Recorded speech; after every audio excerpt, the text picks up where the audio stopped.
All right, back to do the next section here. So I talked about the amount of influence that the Democratic Party has on our society, and now I'm going to talk about what they're using that influence for. They're simply using that influence to spark severe emotions in people so they can then create division, hate, and violence. When you look at all the influence those organizations have, it is a lot. I've already said that. Coincidentally, they all promote the same ideas. They're in lockstep, right? And the ideas that promote, these ideas tend to promote or provoke anger, fear, and hate.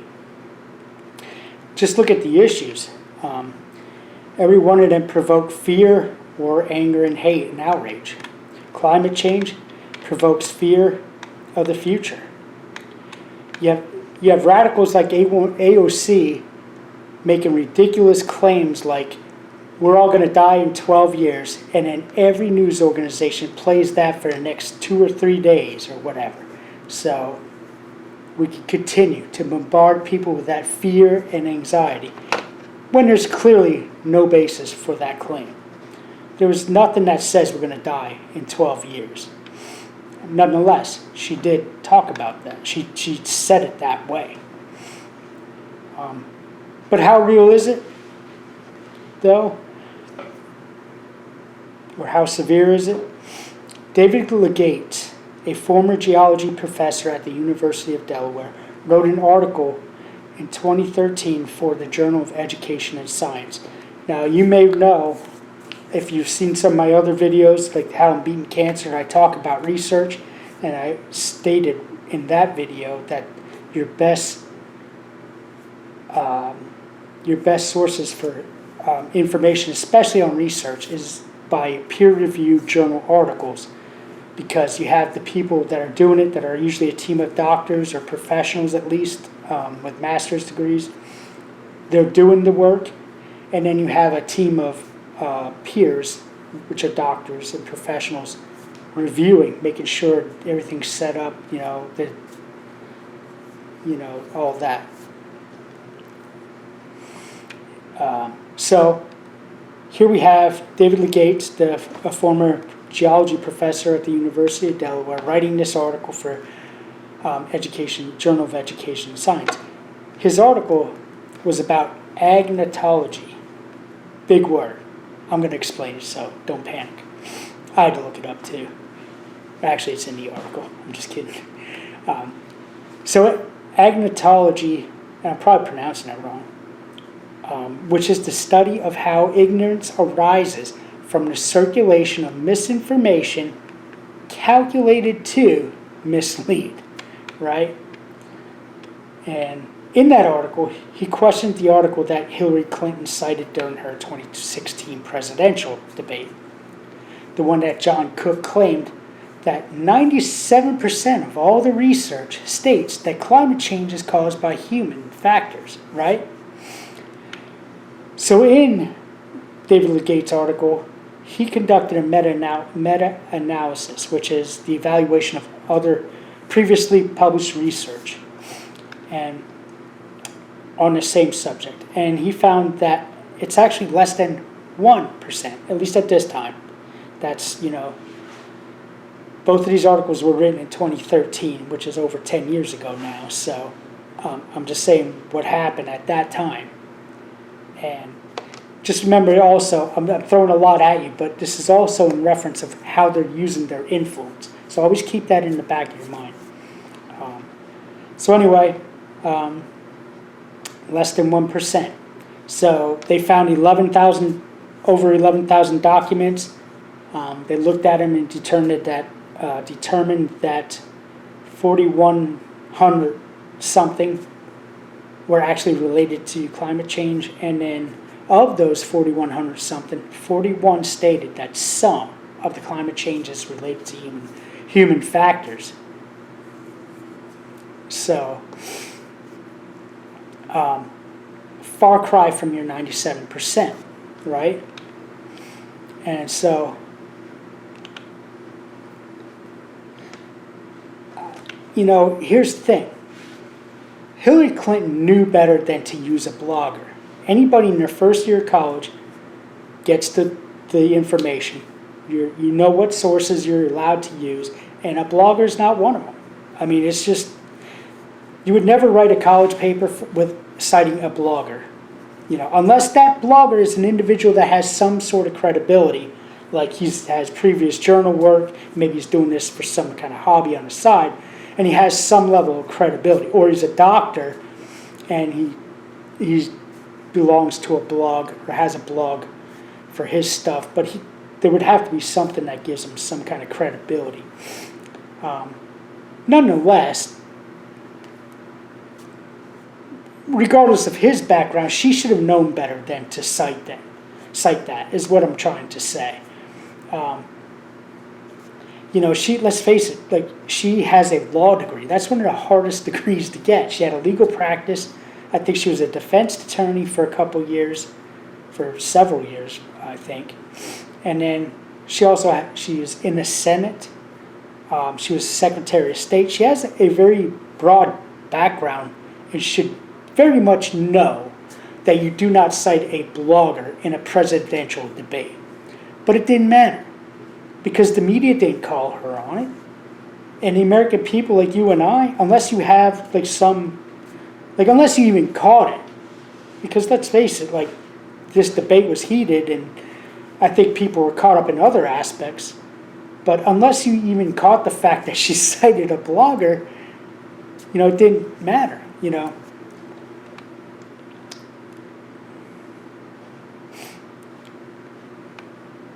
So, and the thing I thought too, something to keep in mind here is, as I'm talking about this, what they're doing with this influence is, and how I stated, they're trying to raise emotions that then create division and hate and all this other stuff. So, if climate change is this big, scary issue, and I am not saying it's not, okay? Maybe it does scare people. I personally believe that we have natural weather cycles that come around and it changes. And there's a lot of people that believe that. There's a lot of people that believe that the changes are caused by CO2 emissions and the things we're doing. But whatever you believe, if this is so bad and this is so important for everybody to get and understand, isn't it also important to make sure you have your ducks in a row when you're presenting this information? And not be negligent the way she was. Use credible sources. Now, both of these articles were written in 2013. Why didn't she choose to cite the legitimate article from the Education and Science? Like I said, they're trying to promote fear. They're trying to spark fear and anger, which then evokes hate and other stuff. There's no way you will ever convince me she didn't know better. And let's talk about the environmental review letters. On that website, I checked it out a while back. There didn't appear to be any kind of peer review process, and you had to pay $2,000 to get it published. And it had to be related to the environment.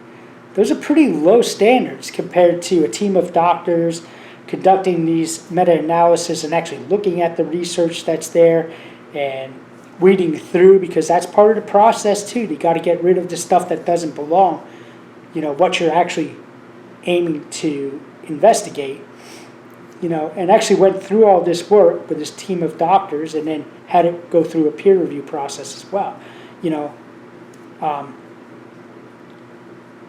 Why did she choose to cite that article? Well, my guess is that less than 1% of the research compared to 97% of the research might not be that scary for everyone. That's just my guess. I don't know. But, you can have your own opinion. So let's look at some other issues. What about the LGBTQ rights, right? They provoke fear and outrage because everybody's rights are being violated. And I can have a little bit of sympathy for the LGBTQ community. I really can. During Trump's first presidency. Because Trump did campaign on it. let's be honest, he talked about overturning gay marriages.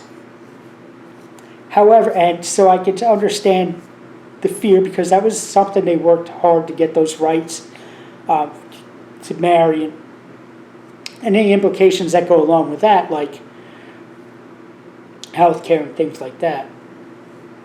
So I can have a little bit of sympathy for them. However, they're still not paying attention. One of the first things they asked Trump when he was signing, I think it was day one, he was signing some initial executive orders. They asked him, when do you intend to work on this? And he said, well, that's in place already. I think it would be harder to overturn it than it's worth. We're just going to leave that in place.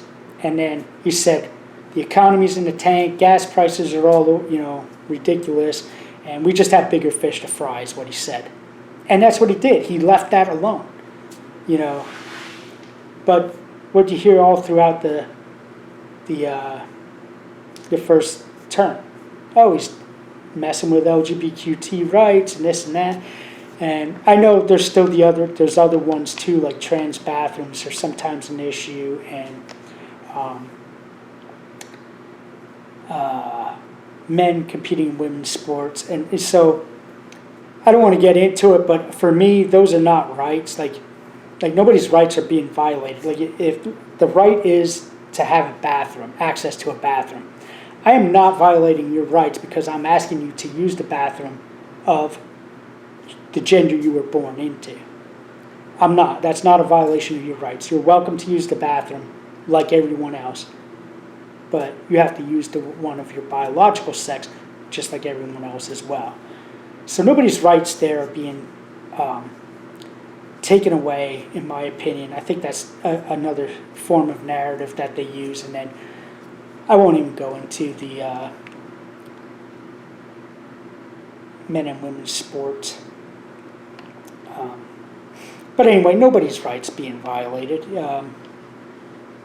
Anyway, so then let's look at how Democrats now are protecting criminal illegal aliens or immigrants.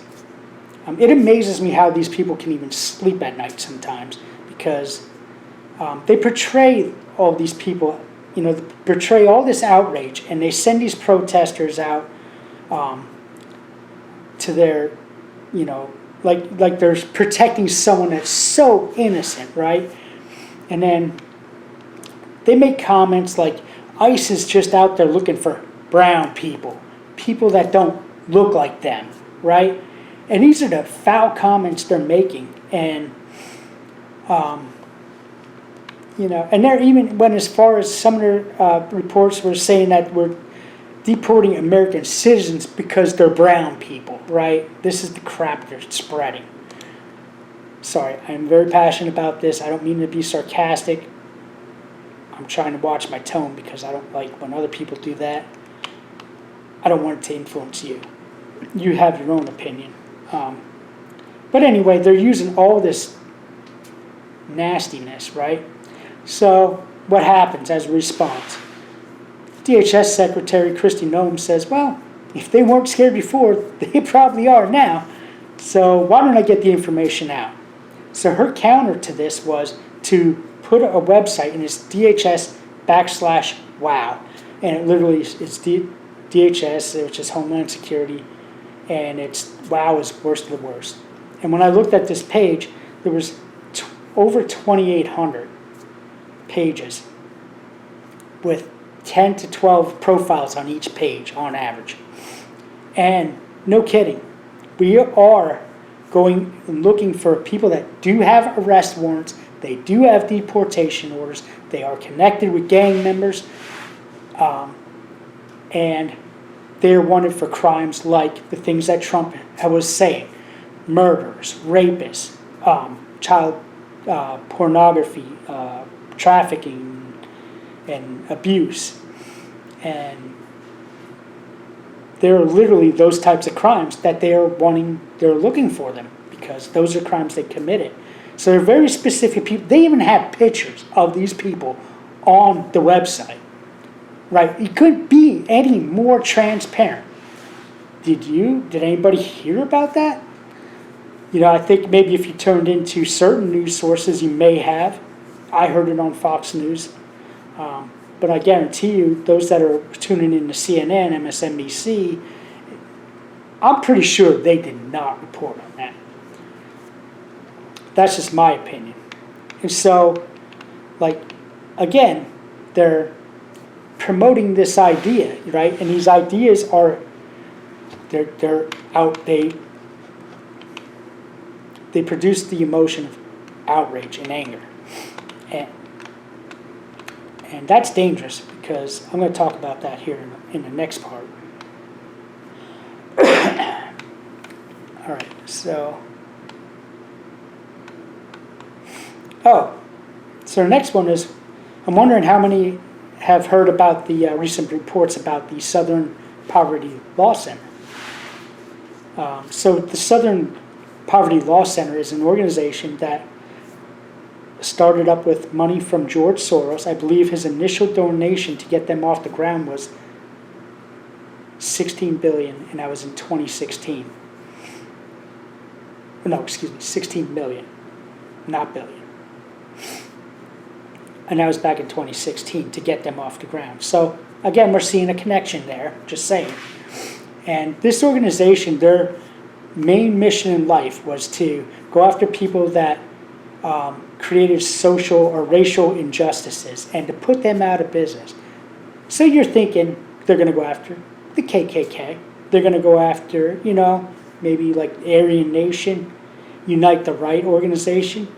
Just some of those. You think those are some of the organizations they're going to go after. Well, recent reports, and I saw this, I want to cite Fox News because I saw it on Fox News, but it was a press conference with Kash Patel talking about the 11 indictments for the Southern Poverty Law Center. And they were giving money to people within, that they used the term affiliates within KKK, Aryan Nation, and Unite the Right. You can't make this stuff up, people. You cannot make this stuff up. But what I found interesting, and if anybody out here stumbles on this video and you have resources that I do not, or maybe you're a lawyer and you know how the process works, I would love to know the name of the affiliate, in particular, just the affiliate of the person from the Unite the Right organization. And the reason I want to know that is because the person that organized that, he's a very odd character for that, to do that. And why I say that, the guy's name is Jason Kessler. And so the reason I say that is because of his background. Fox News reported when all this happened that he voted for Obama in 2012. He participated in Occupy Wall Street protest. His tweets that they showed were clearly, he supported the left. There's no question about it. So I thought it was odd that someone like that would just all of a sudden in 2016, 2017, he's going to just turn Republican after the, after the election. And then what I really found odd and I questioned was if he even really supported the Republican Party. If he even supported the Republican Party, why deliberately associate yourself with the Republican Party? When the narrative that time, and is still today, they're such racists, they're this and they're that, and they're racist pigs, or whatever. You know what I'm saying. There's that narrative, right? And so, if you really supported Donald Trump and the Republicans, first of all, and then you really do, just out of nowhere, come up with these just a switch flips, and man, now I'm a racist Republican, right? Why would you deliberately associate yourself with the Republican Party if you genuinely supported them? Why did you not have enough understanding to say, well, I don't want to hurt the party. This would not look good for them, right? And the other thing about that really kills me or upsets me is Like, I don't know how the Socialist Party ever got associated. Well, I do know, because if you watch Dinesh D'Souza's Death of a Nation, it talks about, I think, Woodrow Wilson, the president, how he was on board with Hitler's ideology of socialism and Nazism, but then when Germany fell, he had to blame the right and said that was always a right. That was a conservative belief. And so anyway, I'm getting off subject with that because it doesn't really talk about how they're using their influence. But again, there's no reason you should ever, if you genuinely supported the party and you wanted good for the party and you wanted to help them, you would never associate that nonsense with the right. You would either not associate with the party, or you would just, I would say, but you wouldn't associate yourself with the Republican Party if you were a Republican and you had those extreme views, knowing what was going on at that time. But what I also found out, because I was hearing all this stuff about his background, and I remembered, about how media folks were taking money from George Soros. So I looked around. Turns out this clown was sorry, I don't want to use language like that. But it turns out this guy worked for CNN. You can't make it up, folks. You really can't. So this guy worked for CNN back in 2012 as an assignment editor. Now, I don't know all of his dates, and good luck finding it. I found it back then. So I had already knew this, but when I Googled it, I couldn't find it. When you Google his name, I think what I finally did, I don't know if it's the AI, their algorithms or what, but I couldn't find any it comes up, the AI thing comes up, there's no association between CNN, other than they interviewed him during that time. But then when I Googled, and I don't know how it's going to turn out for you if you try this, but when I Googled, when did Jason Kessler work for CNN, it'll come up with the dates. It won't give you a source. It'll tell you 2012 he worked as an assignment, or at least it did for me. So I kind of think that's odd, but that doesn't really apply to anything here. Just an experience I had during gathering all this information, which made it that much more of a process. So again, you got all this influence, and this is what they're doing with it, right? They're building these big angry issues and all these big emotions, right? I will even go as far as to say they don't just use the rhetoric to provoke emotions, but it's how they say it as well. When I was a family-based therapist, we had to go to these trainings once a quarter. And several times, Dr. Wayne Jones, who was the co-founder of the Family-Based Training Center, he would talk about co-regulation. And co-regulation is basically when you're responding to someone that is escalated, you don't want to respond, you don't want to be escalated yourself when you respond. You want to be able to regulate yourself and give a calm response because you want them to match your energy. You don't want to match their energy, right? You want to set the tone and bring them down. So that's co-regulation. But I would argue that some of the stuff they're doing, and this is a made-up term, so you can Google it. Maybe it is somebody out there did coin it. But I would argue what the news media is doing is co-escalation. When you look at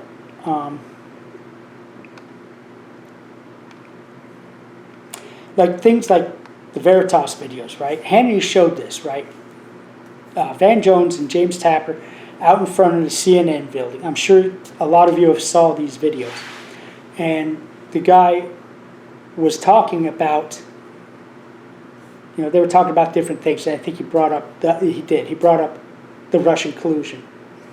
And so, there was very relaxed energy, laughing, they was using terms like big nothing burger. James Tapper even went as far as to say he didn't want to cover it, but they were making him cover it. I think he said he wanted to cover the climate accords. us dropping out of the accommodate cards. He thought that was more important. He thought there was more meat on the bones. But there was no outrage. That much is true. Anybody who's seen those videos of them out in front of the CNN building, there was no outrage whatsoever. Very nonchalant, very relaxed. Like I said, even laughing as they use terms like nothing burger, right? So what did that look like on air that night? It looked like there are some pretty good actors out there that claim to be news reporters and analysts. And I'm telling you, like, I don't know who coached them, but man, they're pretty good. Because, like, the facial expressions, like the squinted eyebrows, the lowered eyebrows, the raised lips, just this utter look of disgust, and then their tone of voice and how they use that so well. And, you can, maybe you believe it's legit. They got disgusted and angry from the time they walked in the building. You can believe that if you want. I certainly don't. It just seems when you look at all this other stuff, it's acting. It's clearly acting, and it's acting in an effort to further provoke emotions, right? And they're talking, on air. They're making these faces. They're talking about when is he going to be impeached? Whatever they said, I don't even remember. But it's all drama, like real souped up drama, right? And it's meant to provoke emotions. Another good example of this is when they passed the Health Care Reform Act. So they got it through the House, but it didn't make it through the Senate. And so they reported that, nothing in there for pre-existing conditions. And, I don't mean to laugh at this, but it's so ridiculous. At the same time, it's scary. But, Rachel Maddow, when she, on MSNBC, when she reported this, like, not only are they lying, right, to begin with, and I'll talk about that in a second, but then they're lying, they know they're lying, but they have all this disgust and outrage. She went as far as to say Donald Trump and the Republicans hate people with pre-existing conditions. Those were her words. Hate people with pre-existing conditions. What? Are you kidding me? Seriously. So anyway, that reminds me, one other source I have to find, and I'm sure I'll find it because I found it before. But if you want to, I'm going to post a link to that, the Healthcare Reform Act, I think it was 2017. The one that everyone said, nothing in there about pre-existing conditions. What in the world? He's going to allow them to charge higher rates. Well, there is one sentence in there that does say that they will allow higher deductibles and higher premiums. But it's all in Title III. You don't have to go past the table of contents to know that something is in there for pre-existing conditions. So the reports are flat out lies to begin with. But in Title III, the first few sentences talk about how the cost is rising. And it's rising because of the Affordable Care Act causing everybody to pay for everybody else's pre-existing conditions. So they were going to allow them to charge people with pre-existing conditions higher rates. And that's where everybody stopped. And then the other two paragraphs talked about how the out-of-pocket cost for the person with the pre-existing condition would not be any higher. So they, even though they could charge more, the out-of-pocket cost wasn't going to be anymore. And it wasn't going to be anymore because there was going to be this pool of money, and then you would just sign a voucher for the insurance company to send in to get the difference. And so, you know what, America, you got screwed. I'm just saying, go look at it. I'll post the link. You go look at it for yourself. They flat out lied, and you got screwed. So I hope you feel good about that. Sorry. I'm very passionate about this. I just caught myself. I don't want to be like that. But anyway, it's in there. They clearly lied about it. And then to use the language they used and the facial expressions they used clearly shows there's something they're looking to gain by doing that. right? Like if nothing else, you might not agree with me with them wanting to spark emotions that create division and hate. They're looking for something.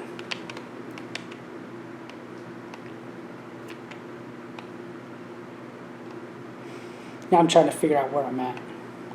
So another point I want to make about that is you're never going to convince me that that is a mistake. When you look at all the different news organizations, and some of it might be nightly news or whatever, nightly news programming, but all these different news organizations and all the different personalities and different shows they have on these networks that are talking about this, and then all the people they have working for each one of these shows to gather information, there is no way you will ever convince me that every person missed the next 2 paragraphs. If they even read it. I don't even think they read it, because if you are reading it, why not take the second to at least finish Title 3, right? To see all of what it says, right? So you will never convince me that that was not a deliberate, flat-out lie by all of the media who just happens to be connected to George Soros and promoting all this nonsense. And so they do this effort to escalate things. So speaking of co-escalation, what about the No Kings rallies we just witnessed, right? Surely this is scary. I used to be affected by this during the first term when they'd have these big mass protests, and then you'd see it on the media, all these several city blocks that look like tens of thousands, maybe even hundreds of thousands of people. It looks scary. It loses its impact when you find out that George Soros is, again, paying people to go out and protest. And Fox News continues to report on this. They actually show usually it's Craigslist at that $18 an hour to protest, right? So this No Kings rally, which there's obviously no basis for to begin with. Let's be honest. The start of the No Kings thing was Donald Trump's not going to leave office. He's going to be our king forever. We got to stand up against this. So what happened in 2020? He left. Total opposite of what they said. So he's back in office in 2024, and here we go. No kings. Nobody even bothers to stop and think about this anymore. Don't think for yourself. We got that. We'll take care of you. And so George Soros, in this instance, there was 500 groups organizing these events, and he gave them $3 billion to organize them. And that's according to Fox News Digital Investigation report. They filed to get the information. Freedom of Information Act, I think is what they filed. But anyway, so $3 billion, right? It's a little less scary when you know how many people can you pay $18 an hour with $3 billion. I'm just saying, right? It really loses its power, when you think about this. But again, you have these big protests. It's not just the No Kings, it's all of them. When they happen, they get organized, usually by, somebody, an organization associated with George Soros. They go out, it's huge numbers, they're shooting fireworks and doing all the stuff they're doing. And there's a lot of people, and it looks very scary. So then the news helps out, and they run this stuff, show these images and these videos over and over and over again over the next few days. So it adds to it. And it's constant.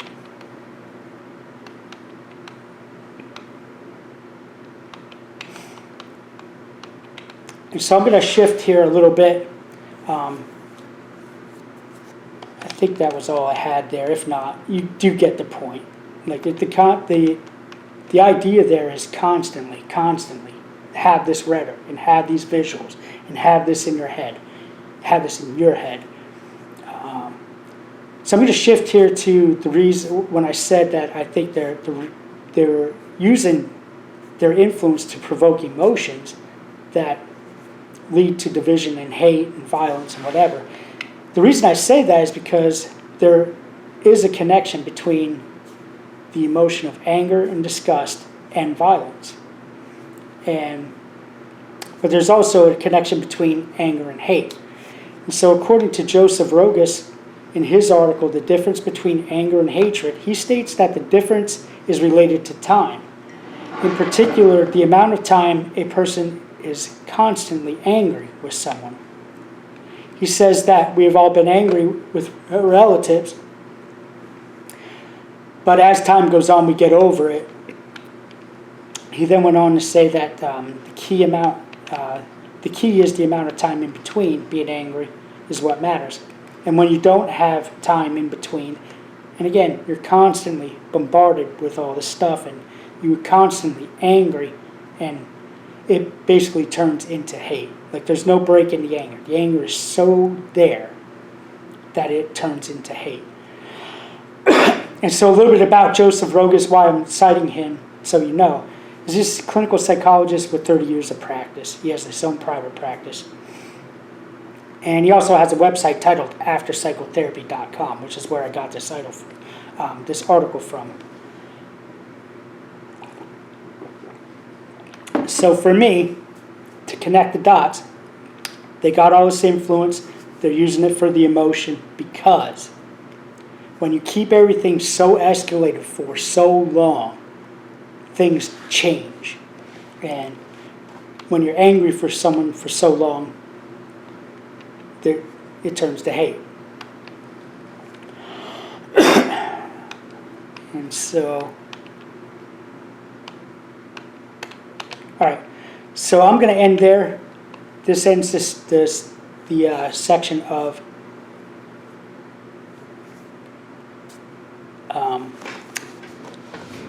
how they're using the influence. I'm sorry. So I'm going to turn this off, and I'll come back here, and we'll see you in the next segment.